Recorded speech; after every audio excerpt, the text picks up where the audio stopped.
ಕಳೆದೆರಡು ದಿನಗಳಿಂದ ಬಿಟ್ಟು ಬಿಡದೆ ಸುರಿತಾ ಇರುವಂತಹ ಮಳೆಯಿಂದಾಗಿ ಉಳ್ಳಾಲ ತೊಕ್ಕೋಟು ಸಮೀಪದ ಚೆಂಬುಗುಡ್ಡೆ ಪ್ರದೇಶದಲ್ಲಿ ಗುಡ್ಡ ಕುಸಿತವಾಗಿದೆ. ಮಣ್ಣು ನಿರಂತರವಾಗಿ ರಸ್ತೆಗೆ ಕುಸಿತಾ ಇರುವಂತಹ ಹಿನ್ನೆಲೆ ಮುನ್ನೆಚ್ಚರಿಕೆ ಕ್ರಮವಾಗಿ ಸಂಚಾರಿ ಪೊಲೀಸರು ಸ್ಥಳೀಯ ಸಹಕಾರದೊಂದಿಗೆ ಕೌನ್ಸಿಲರ್ ಅವರ ಜೊತೆ ಸೇರಿ ಒಂದು ಭಾಗದ ಸಂಚಾರ ರಸ್ತೆಯನ್ನು ಬಂದ್ ಮಾಡಿ ಮುನ್ನೆಚ್ಚರಿಕೆ ವಹಿಸಿದ್ದಾರೆ. ಉಳ್ಳಾಲ ನಗರಸಭೆಯ ಮಾಜಿ ಅಧ್ಯಕ್ಷ ಬಾಸಿಲ್ ಡಿಸೋಸಾ ಅವರು ಇಂಜಿನಿಯರ್ ಜೊತೆಗೆ ನಡೆಸಿ ಬಂದೋಬಸ್ತ್ ವಹಿಸುವಂತೆ ಸೂಚಿಸಿದರು. ಇನ್ನು ಲೋಕೋಪಯೋಗಿ ಇಲಾಖೆಯ ಇಂಜಿನಿಯರ್ ದಾಸ್ ಪ್ರಕಾಶ್ ಮಾಧ್ಯಮದೊಂದಿಗೆ ದೂರವಾಣಿಯಲ್ಲಿ ಮಾತನಾಡಿ ಭಾರಿ ಮಳೆಗೆ ಗುಡ್ಡ ಜರಿಯಲು ಆರಂಭವಾಗಿದೆ ಎಂದಿದ್ದಾರೆ. ಸ್ಥಳಕ್ಕೆ ಲೋಕೋಪಯೋಗಿ ಇಲಾಖೆಯ ಅಧಿಕಾರಿಗಳು ಭೇಟಿ ನೀಡಿ ವರದಿ ಸಂಗ್ರಹಿಸಿ ಸೂಚನಾ ಫಲಕಗಳನ್ನು ಅಳವಡಿಸಿ ತೆರಳಿದ್ದಾರೆ.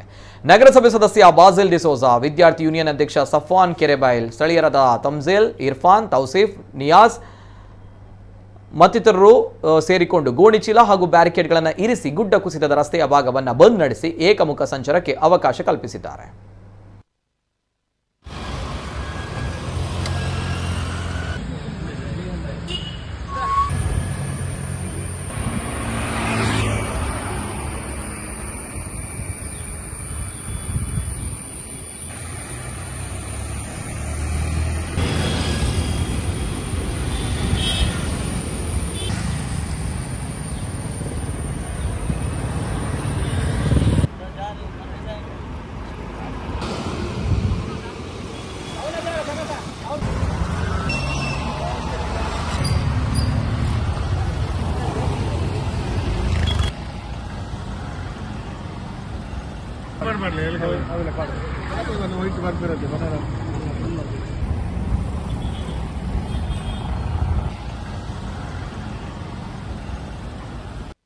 ನಮ್ಮ ಯೂನಿವರ್ಸಿಟಿಯಿಂದ ತೊಕ್ಕೋಟು ಬರುವ ರಸ್ತೆ ಚೆಂಬುಗುಡ್ಡೆ ಸುಮಾರು ವರ್ಷದಿಂದ ಈಗ ನಿಂತದ್ದು.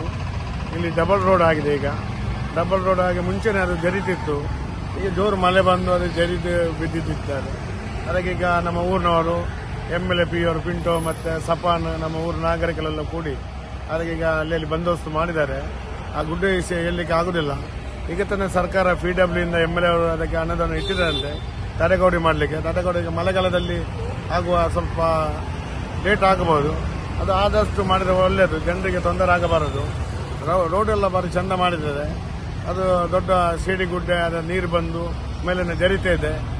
ಅದಕ್ಕೆ ನಾವೀಗ ಜನರೆಲ್ಲ ಪಬ್ಲಿಕ್ ಕೂಡಿ ಎಲ್ಲ ಸೈಡನ್ನು ತಡೆಗೋಡೆ ಎಲ್ಲ ಬಂದ್ ಮಾಡಿದ್ದಾರೆ. ರಾತ್ರಿ ಗುಡ್ಡ ಕುಸಿದಿದೆ. ಆ ಕುಸಿದಾಗ ನಮಗೆ ಬೆಳಿಗ್ಗೆ ಏನೋ ಮಾಹಿತಿ ಸಿಕ್ಕಿದ ತಕ್ಷಣ ನಾವು ಬಂದು ರಸ್ತೆಯ ಮುಂಜಾಗ್ರತೆ ಅಂದ್ರೆ ವಾಹನ ಚಾಲಕರಿಗೆ ಮುಂಜಾಗ್ರತೆಯ ಸಲುವಾಗಿ ಅದಕ್ಕೆ ಬೇಕಾದ ಹಾಗೆ ಗೋಣಿ ಚೀಲಗಳನ್ನು ಅವರ ಸಂರಕ್ಷಣೆಗಾಗಿ ಇಟ್ಟಿದ್ದೀವಿ. ಅದೇ ತರ ಸೂಚನಾ ಫಲಕಗಳನ್ನೆಲ್ಲ ಇಟ್ಟಿದ್ದೀವಿ. ನಮ್ಮ ಇದುವರೆಗೆ ಯಾವುದೇ ಇಲ್ಲಿ ರಸ್ತೆಗೆ ಆ ಮಣ್ಣು ಗುಡ್ಡ ಕುಸಿದು ಬಿದ್ದಿಲ್ಲ. ಅದುವರೆಗೂ ಬೀಳದಾಗಿ ನಾವು ಅದಕ್ಕೆ ಬೇಕಾದ ಮುಂಜಾಗ್ರತೆ ಮಾಡಿದ್ದೀವಿ. ಮೇಲೆ ಎತ್ತರದಲ್ಲಿ ಮರಗಳೆಲ್ಲ ಇರುವುದರಿಂದ ಈಗ ಸದ್ಯದಲ್ಲಿ ಅದನ್ನು ಯಾವುದೇ ರೀತಿಯ ಕ್ರಮ ಕೈಗೊಳ್ಳಲಿಕ್ಕೆ ನಮ್ಮಿಂದ ಆಗ್ತಾ ಇಲ್ಲ.